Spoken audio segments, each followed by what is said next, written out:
I found the plane ticket in her purse. Miami. One way. My name printed in bold letters across it like a death sentence I never signed. I wasn't going anywhere, at least not that I knew of, and the sickest part? She was smiling at me just hours before, telling me how much she loved me. That moment, staring at that ticket, my stomach dropped like I'd been pushed off a cliff. You don't just stumble across a plane ticket in your own name without knowing about it. No one buys a flight for you without saying a word.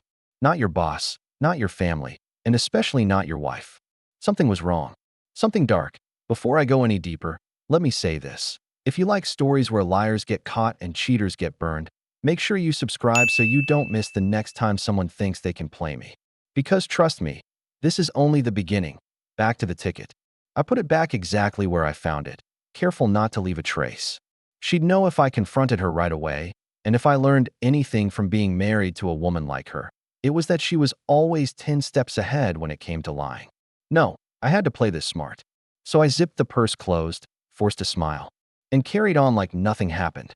That evening, she poured herself a glass of wine and told me she'd be out late with a friend. Her words tasted rehearsed, like she'd said them into a mirror first. I nodded and let her leave, but in my chest, my heartbeat was a drum. She thought she was playing chess, but she didn't know I'd just spotted her queen exposed. The next morning, she cooked breakfast like nothing had happened. Pancakes, eggs, bacon, the whole routine. But her phone buzzed 3 times in 5 minutes, and each time she snatched it up before I could glance. She smiled at the screen in a way she hadn't smiled at me in months. That's when the pieces started falling together. The ticket wasn't just a trip. It was a setup. She wanted me out of the way, and the timing lined up perfectly. The day of the flight matched a date circled in her calendar with the word meeting scribbled in red. A meeting with who? At first, I thought it might be work. But when I dug a little deeper, checking her laptop when she left it open, I saw emails about documents and signatures. None of them were addressed to me, but they mentioned my full name. That's when the chill in my spine turned into fire. She was planning something behind my back, something that required me gone. My house, my life, my name, they were all part of it. The fact that the ticket was in my name was the most twisted detail of all. It wasn't meant to be a gift. It wasn't meant to be romantic. It was meant to remove me from the board. That night, when she slid into bed, she wrapped her arm around me like nothing was wrong. I stared at the ceiling, every muscle stiff, my mind racing. I thought about the mortgage, the house deed, everything that legally tied me to the life I had built. If she wanted me gone, if she wanted me out of town, it wasn't because she missed me.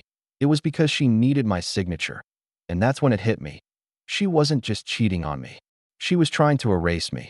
The betrayal was one thing, but the level of planning, the plane ticket, the secret emails, the late-night meetings showed me she was willing to strip me down to nothing while smiling in my face. And I swear, lying there with her arm across me, it felt less like a marriage and more like I was sleeping next to an enemy that I didn't know who he was yet, the man on the other side of her messages, the one she was willing to risk everything for, but I knew he existed. And soon enough, I'd find out. For now, I had to keep playing dumb. If I moved too soon, she'd cover her tracks, and I'd be the one looking paranoid. So I played along. The next morning, I kissed her on the cheek, went to work, and smiled through my teeth. Inside, though, I was planning. I was replaying every moment, every lie, every detail she slipped without realizing. The ticket was my proof that something massive was coming. I didn't know when or how, but she wanted me out of the picture. And if she thought she was going to steal my life while I was sitting on a beach in Miami, sipping cocktails on a trip I never asked for, she was in for the rudest awakening of her life. Because I wasn't going anywhere. The morning after I found the ticket, I watched her in the kitchen. Every move was too perfect. Coffee measured, pancakes stacked, fake small talk rehearsed. Her phone buzzed on the counter. She didn't glance at me. She snatched it up, screen turned down, hand tight that I kept my face calm. No mention of the ticket. No mention of the emails. But my chest burned. Later, at work, I tested my theory. I called my boss and casually asked if there was some emergency trip to Miami coming up. He laughed. No travel budget, no flights, no reason for me to leave. That was confirmation. The ticket wasn't a surprise. It was a setup.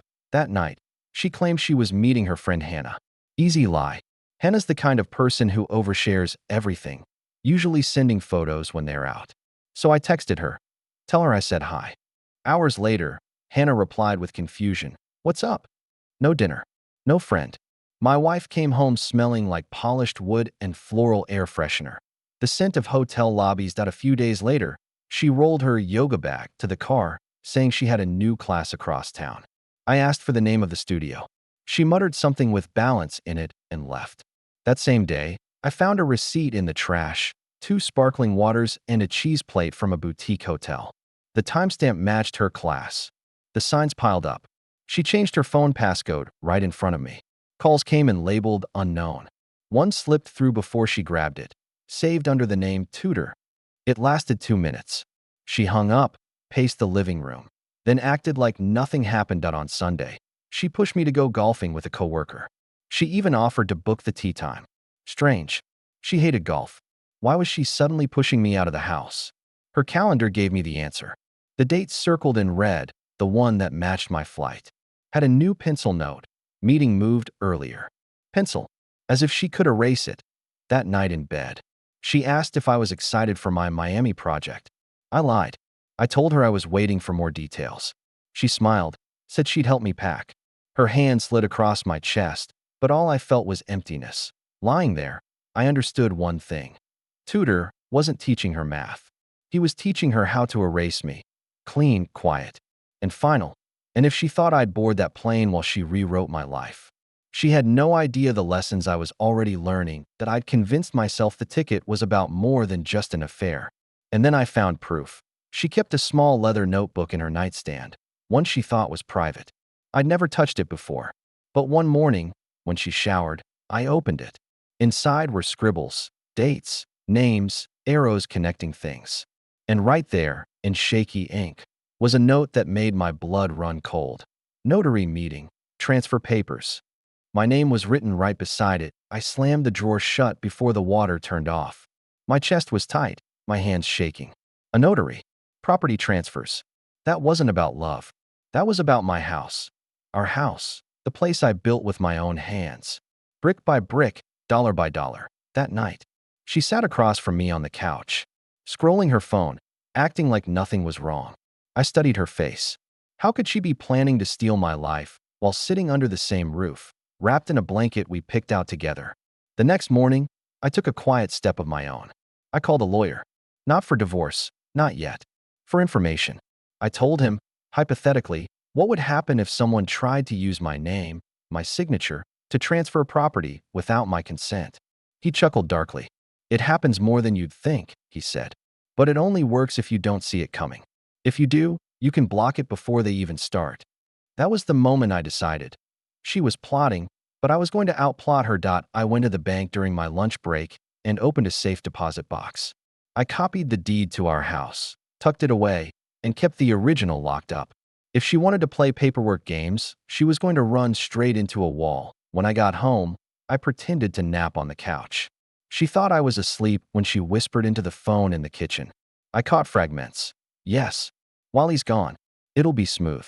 My fists clenched so hard my nails dug into my palms. That weekend, she staged another girls' night. This time I followed her. I parked 3 cars back and trailed her downtown.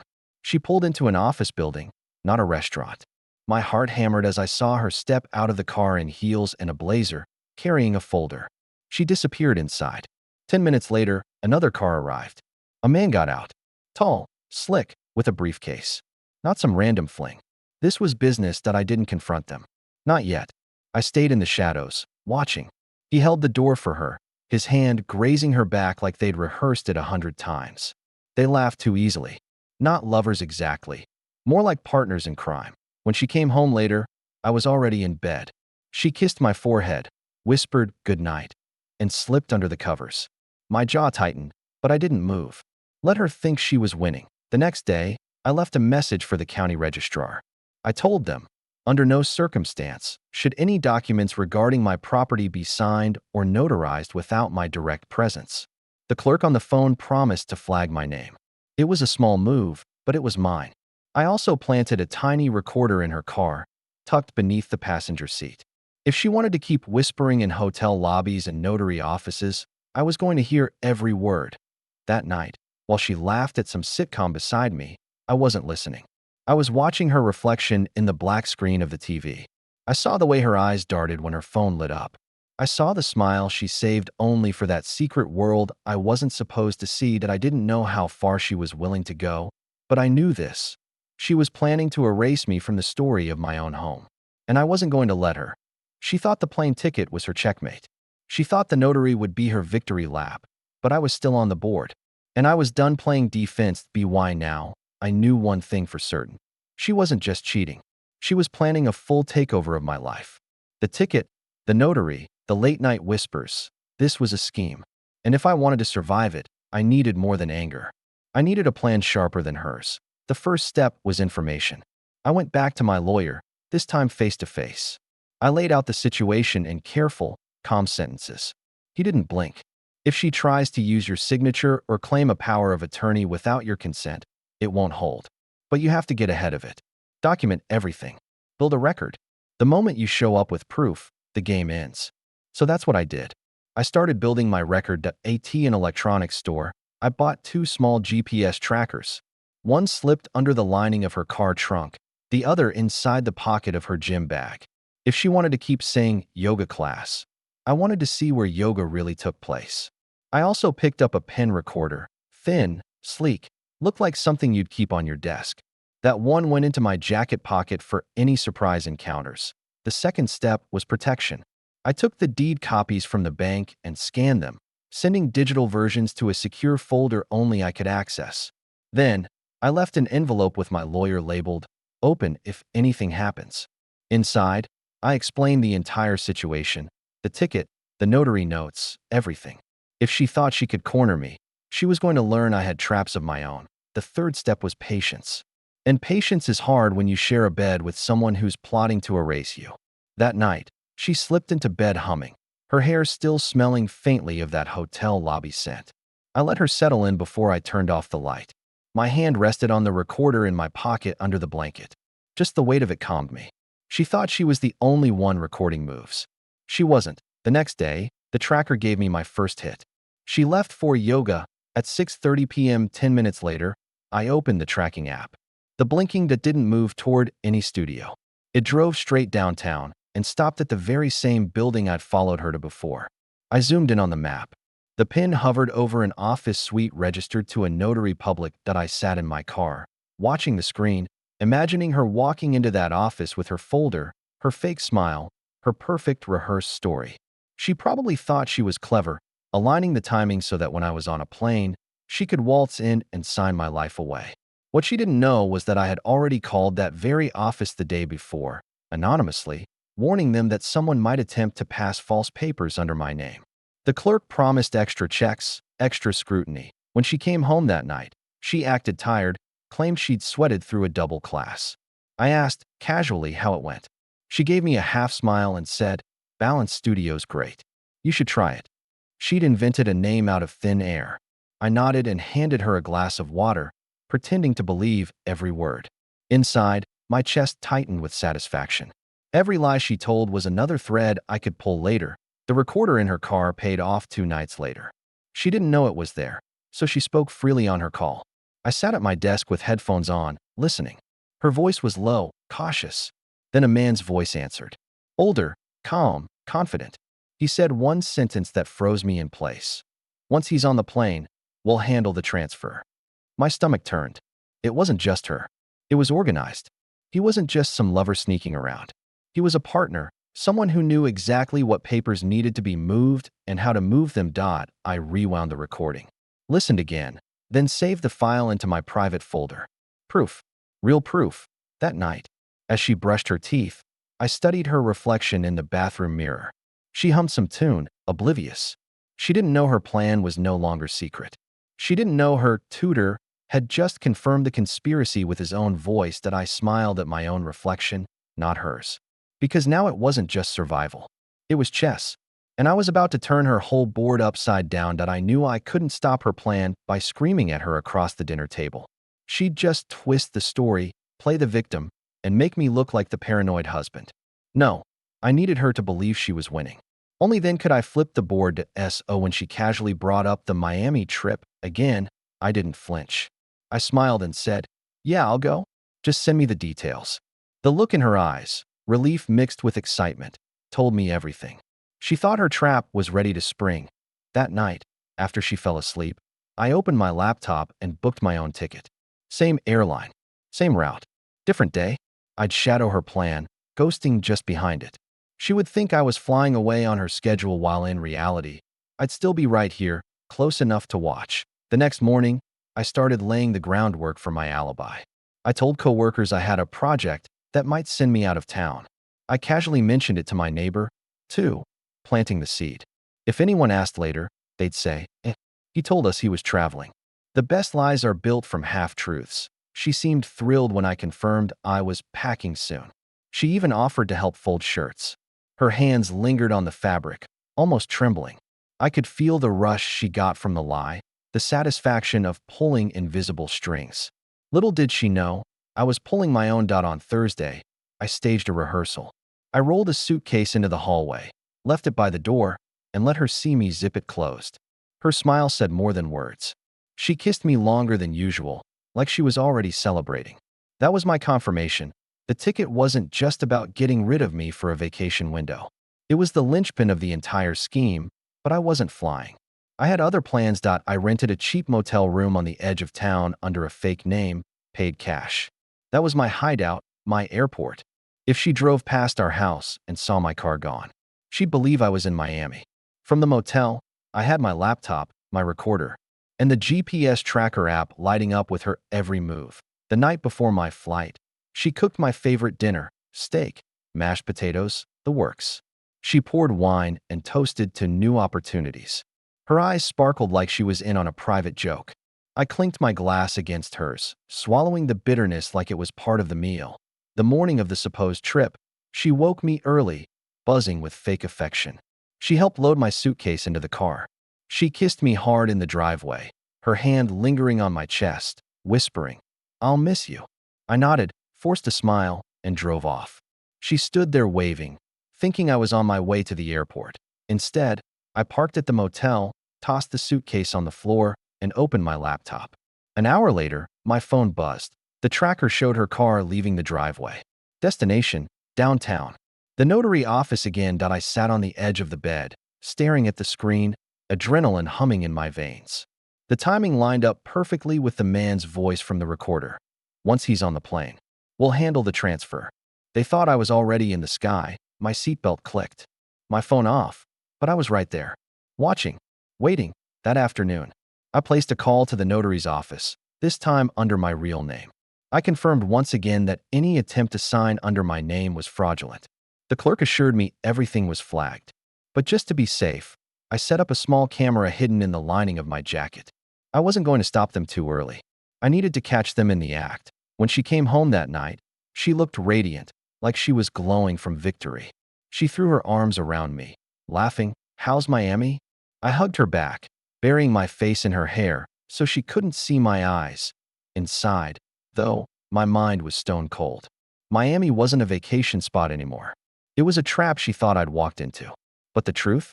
I was standing right behind her, hand on the trigger, waiting for the perfect moment to shut her whole game down. The GPS tracker pinged again the morning after my departure. She wasn't wasting time. Her car drove straight past her office and stopped at a hotel near the harbor. I'd seen the receipts, smelled the air on her clothes.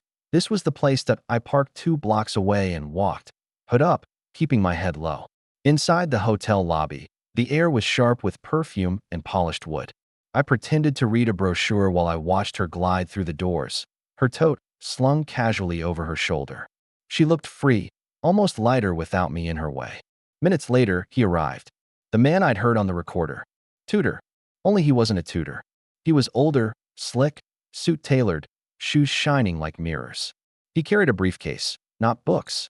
I recognized the type instantly. Polished, practiced. The kind of man who smiles while stealing everything you own. I stayed hidden behind a column as they hugged. Not romantic. Not exactly, but close. Familiar. Partners. She handed him the tote, and he slid a folder into it before passing it back. They spoke quietly, leaning in. I caught fragments when they laughed too loud. Documents clean. Once he's gone, Every word was like acid in my veins. They left the lobby together and walked into a side lounge. I followed at a safe distance, slipping into the next room where a thin wall separated us. I pressed the pen recorder against the plaster, capturing every muffled syllable. Her voice. He thinks he's in Miami right now. This is perfect. His reply. Good. We finalize soon. Once the papers are in motion, the house is ours. Ours. He said ours.it wasn't just betrayal. It was theft, plotted and rehearsed with the precision of a business deal. She wasn't just stepping out on me. She was trying to erase me. I clenched my fists so hard I nearly snapped the pen. But I forced myself still. Rage wouldn't help me now. Evidence would. And I was collecting plenty. After 20 minutes, they left the lounge together. He walked her to her car, his hand hovering too close at her waist. She laughed at something he said, a laugh that used to belong to me. Then she drove off, leaving him outside the hotel. He stood there for a moment, flipping through his phone before lighting a cigarette. I snapped a photo from my phone, zoomed in, and saved it. His face, clear as day. That was the man trying to rewrite my life. Back at the motel, I dug deeper. I cross-checked the notary's website, searched client lists, and finally found him. His name popped up like a roach in daylight. Real estate consultant. He specialized in property transfers and asset restructuring. In plain English, he was the man people called when they wanted to move houses and money without questions asked. And now he was moving mine. I leaned back in the chair, my head pounding. It all made sense now. The tutor label, the secret meetings, the folders. He wasn't teaching her math. He was teaching her how to make me vanish on paper. That night, when she called me from our kitchen, pretending to check in on my Miami trip, I let her talk. She asked about the flight, about the weather, about palm trees. Her voice was sweet, syrupy. She had no idea I'd been 10 feet away from her that morning. Watching her conspire with her partner, I told her Miami was great. I even laughed and said, "The sun feels good." She giggled, proud of her own trick, believing every word. When the call ended, I stared at the ceiling of the motel room. My fists finally unclenched. For the first time in weeks, I felt calm, because now I had what I needed: the recordings, the receipts, the photos, and the knowledge that Tudor wasn't just some mystery name in her phone. He was flesh and blood, with a face, a profession, and a role in her plot. She thought she was 2 steps ahead. She thought I was sipping cocktails on a beach. But the truth? I was already setting the trap. And when it snapped shut, it wouldn't just catch her. It would catch both of them. I'd spent weeks watching her build her plan. Now it was my turn. The recordings, the photos, the ticket, they were enough to confront her. But confrontation wasn't the goal. Not yet. I didn't want to fight in the kitchen. I wanted a checkmate in an office. I wanted her and Tudor exposed in a place where lies couldn't breathe. So I went back to my lawyer with everything I had. He listened, jaw tight, as I played the recording where the man said, "Once he's on the plane, we'll handle the transfer." Then I showed him the photo from the hotel. His eyebrows lifted, and for the first time, he smiled. "We can work with this," he said. Together, we crafted a trap. First, we filed an official revocation of power of attorney, just in case she'd managed to slip one through already. Then, we sent a notice to the notary office flagging my name as high risk, requiring in-person verification. That meant no forged signatures, no shady transfers while I was away. But that wasn't enough. I wanted them caught red-handed. That MY lawyer suggested something bold. "What if we prepare a decoy?" he said. "A set of documents that look real but are worthless. If they try to sign them, we'll have undeniable proof." The idea lit me up inside. A fake gift deed. A fake transfer. Everything dressed up with official seals, but useless in court. The kind of bait that would make them lean forward, pen in hand, thinking they were about to win, when in reality, they were just confessing on paper. I agreed instantly. We drafted the decoy, stamped it, sealed it, and left it waiting with the notary. I told the clerk, "If she comes in asking for this, let her think it's real. Just don't record it officially." The clerk nodded. They'd seen schemes before, but none with a husband orchestrating the counterplay from the shadows. That night, back home, she curled up next to me on the couch, scrolling her phone. She leaned her head on my shoulder and whispered, "Only a few more days." My skin crawled at the sound, but I forced myself to smile, rubbing her arm like I was comforted. If she only knew. The next morning, I added another layer. I slipped a new folder into my briefcase, labeled with my name. Inside were blank pages. Nothing more. I left it in plain sight on my desk, knowing she couldn't resist peeking. By evening, when I checked, the papers had shifted slightly. She'd looked, and she'd probably believed they were part of the package she and her tutor needed. Perfect. Later that week, the recorder in her car caught her excitement spilling out. She told him, he'll never see it coming. The papers are ready. Once he's gone, we'll sign and it's over. His voice replied, good. I'll be there. We moved fast. Hearing that didn't hurt anymore. It fueled me. Every word they spoke was another nail in the coffin of their plan. On Friday, she asked me again about Miami. Her eyes searched my face, desperate for reassurance. I gave her exactly what she wanted. Yeah, I said softly. I'm ready. She beamed, kissed me, and left the room humming. I stood there in the kitchen, staring at her wine glass, still half full. It wasn't victory she was humming about. It was greed. And greed makes people sloppy. Because while she thought she was days away from taking my house, she was actually days away from handing me the evidence I needed to take everything from her. The trap was set. The morning of their big move started like a funeral in my chest. She was buzzing with energy, fluttering around the kitchen, acting like a wife sending her husband off on a business trip. She poured me coffee, kissed my cheek, and asked if I had everything I needed. Her eyes weren't loving. They were hungry. I played along. I told her I had my documents, my suitcase, my laptop. She smiled too wide, then slipped her phone into her pocket and texted quickly while she thought I wasn't looking. I knew exactly who she was messaging. The man with the briefcase. The man who thought today was payday. Instead of driving to the airport, I drove to the motel. My suitcase was still there, untouched. I pulled out the jacket I'd prepared, the one with the hidden camera stitched into the lining. It looked ordinary, but every movement, every angle would capture what happened when they thought I was gone. The GPS tracker showed her car already downtown, parked right in front of the notary office. My pulse quickened. It was happening. I walked into the building 20 minutes later, head down, cap pulled low. I wasn't supposed to exist here. I was in Miami, remember? So I couldn't risk being seen too soon. I slipped into the waiting area of an office across the hall, cracked the door just enough, and let my camera do the work. Through the small gap, I saw them. Her, sitting upright, folder clutched tight, and him, tutor, beside her, confident as ever. The notary sat across the desk, shuffling papers. I recognized the seals, the stamps. They looked real. But I knew the truth. These were the decoys, the bait I'd planted. My wife leaned in, her voice smooth. Yes, these are the right documents. My husband signed them before he left. Lies. Bold, polished lies, delivered with a smile. The notary frowned. We'll need to confirm directly with him. It's procedure. She stiffened, but the man slid a paper forward, his finger tapping the forged signature. You can see it's already done. All we need is your seal. The notary hesitated. My chest tightened. This was it. The moment my plan either worked or crumbled. I shifted slightly, adjusting the angle of the hidden camera. My hand trembled, but my face stayed blank. Across the hall, my wife laughed lightly, covering her nerves. He's already on a plane. You won't reach him. That's why we rushed to do this today. Perfect. Every word was evidence. The notary leaned back, folding his arms.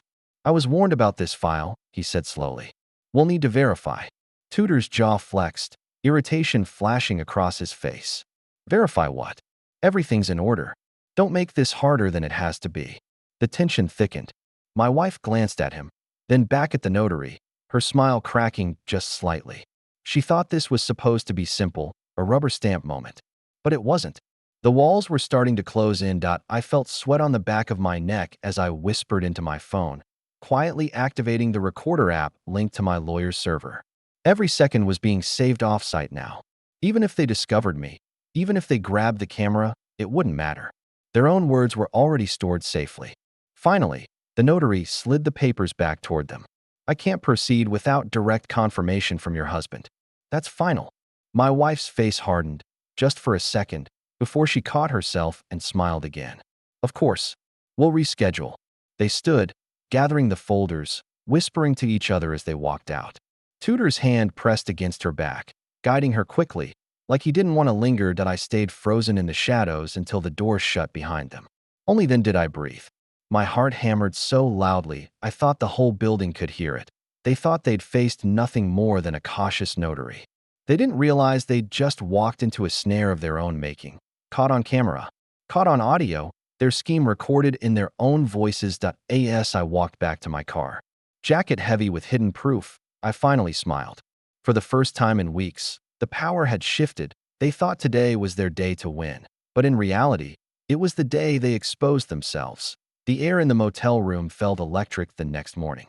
I sat on the edge of the bed, jacket with the hidden camera hanging heavy on my shoulders, files tucked under my arm. My pulse thudded in my ears. Today wasn't about watching from the shadows. Today I was stepping into the light. The GPS tracker lit up. Her car moved, same destination as before, the notary's office. A second blip followed minutes later, his car. Right on schedule. I drove downtown, parked across the street, and waited until I saw them enter the building. My chest tightened as I walked through those doors, each step louder in my head than it really was. She thought I was miles away, sipping coffee on a beach in Miami. She had no idea I was about to walk into the very room where she planned to erase me. I paused outside the office door, listening. Her voice floated out, sweet and sharp. He signed these before leaving. He trusts me completely. The notary's reply was steady. Ma'am, without direct confirmation. That's when I pushed the door open. The sound it made was small, but the reaction was seismic. My wife's had snapped up, her eyes wide, face draining of color. Tudor froze, papers halfway across the desk. The notary blinked, startled. That I stepped inside, calm, deliberate, and dropped my suitcase on the floor with a thud. Funny thing, I said softly. I don't remember signing anything. Silence. Thick, suffocating. My wife stammered first. You're supposed to be in Miami. I cut her off. Oh, I went. Just not on a plane. More like a little trip downtown. Perfect view of you two playing house with my life. Tudor tried to recover, clearing his throat. There must be some misunderstanding. I laughed, sharp and cold. The misunderstanding is thinking you could steal a man's home while he's still breathing. I reached into my jacket and placed the small recorder on the desk, pressing play. The office filled with the sound of their own voices. Once he's on the plane, we'll handle the transfer. My wife gasped. Tudor's face flushed crimson. The notary leaned back in his chair, eyes narrowing. Evidence, I said. Signed, sealed, delivered. Tudor slammed the folder shut, standing abruptly. This is ridiculous. We're leaving. The notary shook his head. No, you're not. This is fraud, and I'll be reporting it. My wife turned to me then, eyes glistening, not with guilt, but with fury at being caught. You set me up, she hissed. I leaned closer, my voice low but steady. No, you set yourself up. I just made sure someone was watching when you did it. For the first time, she had no script, no polished excuse.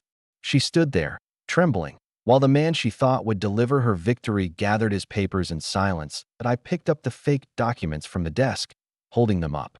These? Worthless. Just like this partnership.